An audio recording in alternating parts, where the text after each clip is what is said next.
За бүгдээрээ сайн байцгаана уу? Та нартайгаа дараагийн видеогоор уулзж байгаадаа баяртай байна.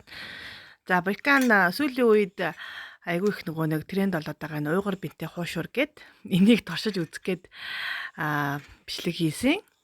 Тэгээд энэ уйгур бинг бол өмнө нь ерөөсөө яагаагүй хэрглэж үзээгүй байсан. Тэгээд нэг яг уйгур борцог гэд трийг нь бол хэрглэж үзсэн. Бас гоё амттай юм байлээ. Тэгээд бим маань дотроо болохоор 5 ширхэгтэй. Дотроо ингээд нэг тусгай харалцсан гялгар уутнуудтай юм байлээ. Тэгээд хүмүүс нөгөө нэг хоёрыг давхарлаж хийвэл илүү шаржигнуур илүү гоё болдог гэд ханд бас дөөрөөд хоёрыг хийж үтсэн. Тэгсэн чинь яг нөгөө нэлээд удаан хайрах шаардлага гараад ирсэн чинь нөгөө тосгүй болохоор байн санаа цовоод тэгээ би жоохон хайрлагаа тосиж агаад шарчихсан. Тэгээд яг нэг их давхарласан, хоёрыг давхарласан ялгаагүй адилхан шаржигнуур гоё хуушур болдгийм байлээ.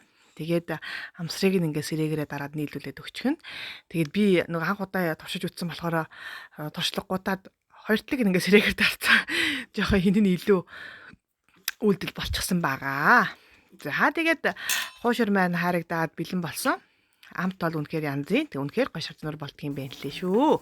За нөгөө нэг ойр үед аягүй их вайрал болоод байгаа уйгур бинтээ гамбраа хуушураа хийчихлээ. Тэгээд энэ бүр амар гоё болт юм байна. Би ингэж гоё болно гэж юусо бодоогүй байхгүй юу.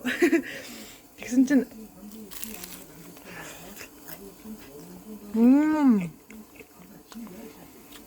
амтал янзаа.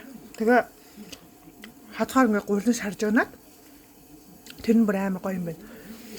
Тэр нэг гурил мөрөл зурж чаддаггүй хүмүүст бол үнэхээр гоё юм байна. Тэгээ та нар маань бас энийг ингээд дагаад туршаад тэгээд үзээрэй.